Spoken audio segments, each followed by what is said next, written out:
Guys महर रहमतुल्लाह। आज रहे दोस्तों आपका और हमारा कनेक्शन यूट्यूब चैनल चलते हैं दोस्तों। आज की वीडियो शान सर की है। Pakistan nuclear nuclear missile can hit US से है। पाकिस्तान लॉन्ग टर्म प्लान, ये क्या है? ये तो इम्पॉसिबल ही है। क्यों नहीं पॉसिबल? पाकिस्तान नहीं कर सकता, बाकी सारी दुनिया कर सकती है। चलें देखते हैं दोस्तों। नमस्कार, वेलकम टू करियर 247। मैं हूं प्रशांत धवन और इस वीडियो में एक बहुत ही इंपॉर्टेंट टॉपिक हम कवर करेंगे।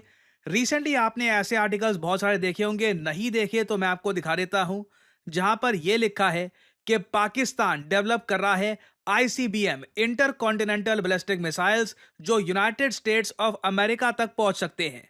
ये बहुत बड़ा क्लेम है अपने आप में। और अगेन आप एक बार वो कह सकते हैं सेम न्यूज कुछ टाइम पहले नहीं आई थी 2024 में। बिल्कुल 2024 में भी यूएस गवर्नमेंट की एक ऑफिशियल रिपोर्ट ने क्लेम किया था कि पाकिस्तान लॉन्ग रेंज मिसाइल्स बना रहा है जो यूनाइटेड स्टेट्स ऑफ अमेरिका को हिट कर सकते हैं। इस टॉपिक पर मैंने उस वक्त भी वीडियो बनाई थी, बट यहां पे मैं आपको बता दूं जो लेटेस्ट डेवलपमेंट है ये इससे भी ज्यादा इंटरेस्टिंग है।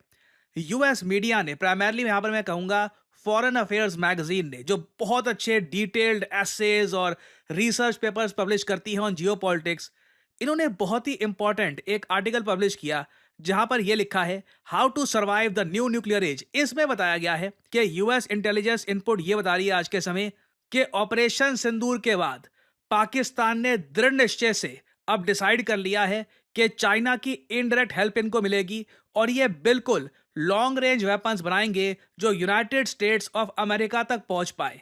नाउ अगेन ये जो मैं आपको बात बता रहा हूं ये एक इंडियन रिपोर्ट नहीं है, ये एक यूएस बेस्ड न्यूज आउटलेट है फॉरेन अफेयर्स जो प्राइमरली जियोपॉलिटिक्स और इंटरनेशनल अफेयर्स पे ही फोकस करते हैं।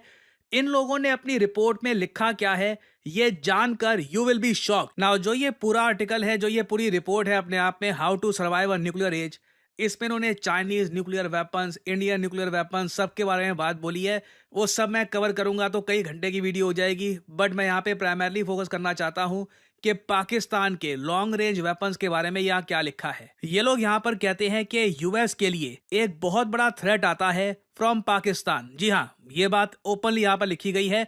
हालांकि पाकिस्तान क्लेम करता है कि इनका न्यूक्लियर प्रोग्राम सिर्फ भारत को रोकने के लिए बनाया है, भारत को नुकसान पहुंचाने के लिए बनाया है, मगर US intelligence agencies have concluded, ये यूएस इंटेलिजेंस इनपुट से हमको पता लगा है कि पाकिस्तानी मिलिट्री डेवलप कर रही है इंटर कॉन्टिनेंटल बैलिस्टिक मिसाइल जो बिल्कुल continental United states of America तक पहुंच सकता है। मतलब हम यहाँ पे गुआम या हवाई की बात नहीं कर रहे, प्रॉपर जो मेनलैंड यूएस है वहां पे उसकी हम बात कर रहे हैं।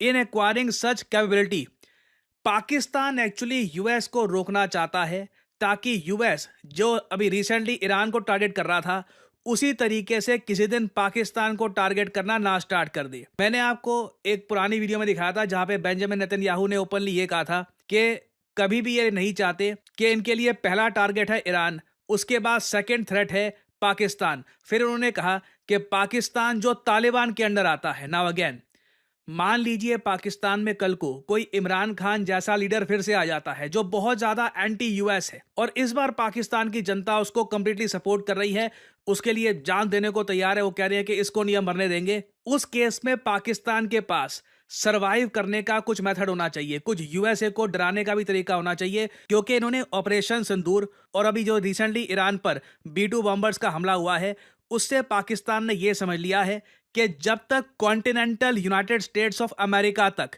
इनके मिसाइल नहीं पहुंचेंगे तब तक यूएस में एक डर नहीं बैठेगा।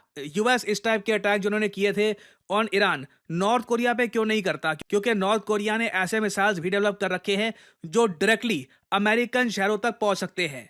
तो यहां पर यही बात लिखी है, पाकिस्तान की कोशिश यह है कि यह यूएसए को रोके ताकि यूएस कल को पाकिस्तान का न्यूक्लियर आर्सेनल डिस्ट्रॉय ना कर सके। या फिर एक और बात इन्होंने यहां पर ऐड करी है, और intervening on India's behalf in A future India Pakistan conflict. बहुत बड़ी बात है, पाकिस्तान में जो पॉलिसी मेकर्स हैं वो अनुमान ये लगाकर चल रहे हैं कि इंडिया यूएस की पार्टनरशिप बढ़ती रहेगी। अगेन डोनाल्ड ट्रंप के मुंह से कल क्या निकलता है, मैं इसलिए बोलता हूँ ही इज अनस्टेबल, क्योंकि वो कुछ भी बोल दे, वी नेवर नो, ठीक है। बट मैं ओवरऑल यूएस पॉलिसी की बात करूँ, वहां पे यूएस के लिए इंडिया की इंपॉर्टेंस बढ़ने ही वाली है इन द फ्यूचर। और पाकिस्तान ने जो जियो पॉलिटिकल कैलकुलेशन करी है वो ये है कि कल को हो सकता है कि इंडिया इतना ज्यादा इंपॉर्टेंट हो जाए यूएसए के लिए कि अगली जो मेजर इंडिया पाकिस्तान कॉन्फ्लिक्ट होगी उसमें यूएस इंटरवेंशन ना कर दे इंडिया के बिहाफ पर, जैसे यूएस करता है इजराइल के लिए कि मिलिट्री सपोर्ट पकड़ा दिया, वैसा यूएस ना करे। इसके लिए यूएस को भी एक वार्निंग वहां पे होनी चाहिए कि इंडिया की सपोर्ट करी तो आप पे मिसाइल हम मार सकते हैं। अगेन, ये मेरे शब्द नहीं है, ये यूएस इंटेलिजेंस एजेंसीज का इनपुट है जो रिपोर्ट किया जा रहा है यूएस न्यूज आउटलेट्स द्वारा। आगे यहां पर ये भी कहते हैं, रिगार्डलेस यूएस ऑफिशियल्स ने यह भी नोट किया है कि अगर Pakistan ICBM inter continental ballistic missile इनके पास अगर आ जाता है तो वॉशिंगटन डीसी इमीडिएटली पाकिस्तान को ट्रीट करेगा एज ए न्यूक्लियर एडवर्सरी, क्योंकि यूएसए ने साफ साफ एक पॉलिसी ये बना रखी है कि कोई भी देश जिसके पास ऐसे इंटर कॉन्टिनेंटल बैलिस्टिक मिसाइल्स हैं जो यूएसए को कर सकते हैं टारगेट, वो देश यूएसए का परमानेंट फ्रेंड, जैसे कि यूके है, फ्रांस है, वो नहीं हो सकता। अब एक बार को यहाँ पे आप कह सकते हैं मगर फ्रांस और यूके के पास डेफिनेटली ऐसे मिसाइल्स होंगे जो यूएस को हिट कर सकते हैं, बट अगेन वो अलग एक वहाँ पे इक्वेशन आती है, वो नेटो का पार्ट है, रिलेशंस इन सब कंट्रीज के काफ़ी स्ट्रांग है आपस में। और अब आप समझ रहे होंगे कि इंडियन न्यूज़ आउटलेट्स इस न्यूज़ को इतना ज़्यादा एक्सटेंसिवली क्यों कवर कर रहे हैं। और एक बार को यहाँ पे आप मुझसे सवाल पूछ सकते हैं, मगर ये बात समझ नहीं आई कि एक बार को यूएस सपोर्ट करता है पाकिस्तान को, वर्ल्ड बैंक आईएमएफ से इनको लोन पहुंचा रहा है। देखिए, एक होते हैं short term goals, short term goals के लिए यूएसए को चाहिए एक ऐसा पाकिस्तान जो फंक्शनल स्थिति में हो। कल को ईरान की अगेंस्ट आर या पार की वॉर हो, उसमें डेफिनेटली ये पाकिस्तान से ये जो भी इनको ये पेमेंट कर रहे हैं वसूल करवाएंगे। Everyone knows that, even Pakistan knows that. एक बार ईरान की प्रॉब्लम यूएस या इजराइल सॉल्व कर देते हैं अगर, उसके बाद डेफिनेटली अगला टारगेट यहाँ पे होगा पाकिस्तान। और अगर आप मुझसे ये पूछ रहे हैं कि क्या पाकिस्तान के मिसाइल सच में यूएस तक पहुंच पाएंगे कभी, आज के समय मुझको वैसे ये बोलना पड़ेगा, जो लेटेस्ट रिपोर्ट्स पब्लिश हो रही है उससे साफ पता लग रहा है अब यूएस को जेन्युइनली सिर्फ यही डर नहीं है कि कल को इजराइल को अटैक कर सकता है पाकिस्तान, जेन्युइनली डर है कि कल को यूनाइटेड स्टेट्स ऑफ अमेरिका पे पाकिस्तान अटैक ना कर दे। ये मैं काफ़ी आगे की बात कर रहा हूं, अभी के लिए पाकिस्तान कंट्रोल में है, बट आज से 5-10 साल बाद क्या होगा, यूएसए में उस वक्त कौन पावर में होगा, पाकिस्तान में कौन पावर में होगा, वी डू नॉट नो। और यूएस जैसी कंट्री सोचती आगे कई दशकों का है, तभी जाकर जहां पर ये पहुंचे हैं पहुंच पाए हैं ना। अभी के लिए अगर मैं पाकिस्तान की बात करूं, एक वैसे बहुत अच्छी वेबसाइट है मिसाइल मैप करके, आप इसको गूगल कर सकते हैं, इसमें बहुत अच्छा एक फीचर है। आप चेक कर सकते हैं कि एक कंट्री के मिसाइल की रेंज कितनी है। फॉर एग्जांपल मैं लेट्स से यहाँ पे मैं डालता हूँ इंडिया, ठीक है, और इंडिया में मैं डाल देता हूँ यहाँ पे हमारा सबसे आज के समय ताकतवर मिसाइल अग्नि 5। अग्नि 5 की जो एक्चुअल रेंज है ये वेबसाइट 8000 बताती है। इवन दो आप यहाँ पे कह सकते हैं मगर ऑफिशियली हम लोग तो कहते हैं 5000, वो बस हम लोग ही कहते हैं, दुनिया को पता है कि उसकी जो एक्चुअल रेंज है 8000 है। This is the range of अग्नि 5, जो एक्चुअल रेंज भारत के पास है, जो हम ऑफिशियली बोलते नहीं है ना। अगर यहाँ पे मैं इंडिया की जगह पाकिस्तान डालूं और पाकिस्तान का सबसे ज्यादा जो लॉन्ग रेंज वाला मिसाइल है शाहीन, इसका अगर मैं देखूं तो ये है पाकिस्तान के शाहीन 2 की रेंज, 2500 किलोमीटर की रेंज है। इजराइल अभी के लिए शाहीन 2 की रेंज में नहीं आता और यूएसए तो दूर दूर से नहीं आता। पाकिस्तान को यूएसए को अगर मारना है ना, कुछ अटैक करना है, तो इनको 12500 किलोमीटर की रेंज का कुछ मिसाइल चाहिए होगा। आई मीन मैं आपको एक एग्जांपल देता हूं, मान लो हाइपोथेटिकली स्पीकिंग पाकिस्तान के पास अग्नि 5 आ गया, 8000 किलोमीटर की रेंज वाला मिसाइल, तब भी पाकिस्तान यूएसए को छूता भी नहीं है। ये हो सकता है अलास्का का कुछ हिस्सा ये लोग हिट करें, but again that is sort of pointless. तो इनको आराम से चाहिए होगा मिसाइल जिसकी रेंज 12 से लेकर 13,000 किलोमीटर की हो। फॉर एग्जांपल ये मैं आपको रेंज दिखा रहा हूँ यूएसए के मिनटमैन 3 मिसाइल की, जिसकी रेंज 13,000 किलोमीटर है। तो अगर मान लो पाकिस्तान के पास ऐसा मिसाइल है तो जाकर ये लोग यूएसए को हिट कर सकते हैं। अभी ये तरक्की होने में मुझको लग रहा है कि 10 से 15 साल है, टाइम है, बहुत टाइम है। और तब तक हो सकता है कि यूएस पाकिस्तान से जो भी काम निकलवाना हो निकलवाए। भूलिएगा मत, अगर यहाँ पे आपको ये अजीब लग रहा है कि ये कैसे हो सकता है कि अभी यूएस काम निकलवाएगा पाकिस्तान से, बाद में अपनी पॉलिसी चेंज कर देगा, ये बात इतिहास जानता है। यूएस ने तालिबान को खड़ा किया था, अगेंस्ट यूएसएसआर। एक बार यूएसएसआर को जियोपॉलिटिकल चोट पहुंचा दी, उसके बाद उसी तालिबान पे यूएसए ने अटैक किए। हिस्ट्री आप पढ़ेंगे, काफी कुछ आपको समझ में आ जाएगा। And this is a very important report, और इससे काफी एक डीप इनसाइट मिलती है कि यूएसए की लॉन्ग टर्म पॉलिसी क्या है और पाकिस्तान की लॉन्ग टर्म पॉलिसी क्या है एक दूसरे के बारे में। और फाइनली यहाँ पे आप लोगों से मैं एक सवाल पूछूंगा, वो कौन सा देश है जिसने रिसेंटली अपना पहला सिविलियन डिफेंस मिनिस्टर अपॉइंट किया है इन 64 ईयर्स। इससे पहले जो भी इनके रक्षा मंत्री थे ये मिलिट्री बैकग्राउंड से आए थे, but after 64 years they have appointed first civil defence minister. आपको यहाँ पर ये बता तो जी दोस्तों, वीडियो होगी ख़त्म। मैं इस चीज़ से बिल्कुल इत्तेफाक करता हूँ। किस चीज़ प्रशांत सर ने बड़ा सही कहा है। उन्होंने कहा कि लॉन्ग टर्म जो है ना यूएसए की पॉलिसी, वो यही है, पाकिस्तान को तबाह करना, पाकिस्तान को अटैक करना। जिस तरह आज ईरान, ये तो नेतन्याहू भी माने हैं, जिस तरह आज माने नहीं, वो माना है कुत्ता, उसको इतनी रिस्पेक्ट देने की नहीं, जरूरत नहीं। मैं इसराइल के लिहाज से बात कर रहा हूँ। तो ये वाकई सच है। आपको याद होगा कि एक मतलब आई थिंक ट्रम्प ने ही कहा था कि जो बाइडन ने ट्रम्प ने कहा था कि जो बाइडन ने जो कहा बाइडन ने कहा था कि पाकिस्तान इज वेरी खतरा है। Dangerous country. तो ये अब कोई आरी गरी नथ गरी रिपोर्ट नहीं है, ये यूएसए के यूं समझ सिक्योरिटी इदारों की रिपोर्ट है। तो ये लॉन्ग टर्म में वाकई ये प्लान कर रहे होंगे कि काम जो है इस वक्त जो काम बंद करवा लें। इसके बाद जिस तरह सेम एग्जांपल दी है, बिल्कुल सही दी है। प्रशांत साहब ने कि तालिबान को खड़े किया था उसके खिलाफ, रशिया के खिलाफ, उन्हीं तालिबान को फिर हमला कर दिया, उन पर बहाना ढूंढा था, ढूंढ कर हमला कर दिया, तबाह बर्बाद कर दिया, उनके मुल्क को 50 साल पीछे ले गए।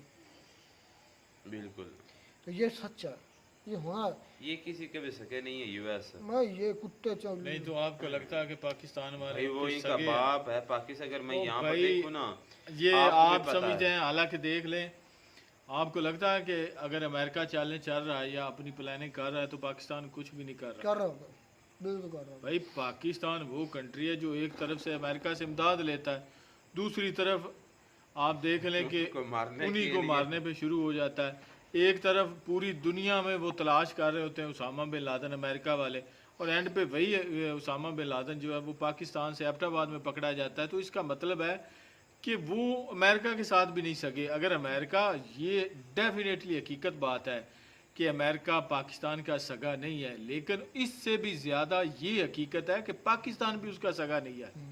पाकिस्तान कभी भी कह लें कि उस पर बिलीव करता ही नहीं है, अपने मकसद ये भी निकलवा रहा है। ये दोनों आपस में मफाद की खातिर इनकी है बोलचाल या जो भी है। बाकी रही बात कि भाई उन्होंने ईरान को हिट करना है, ईरान को हिट करके इजराइल ने भी देख लिया है और अमेरिका ने भी देख लिया है। इजराइल के तो मुंह पे लगी है और मुंह के बल गिरा है वो।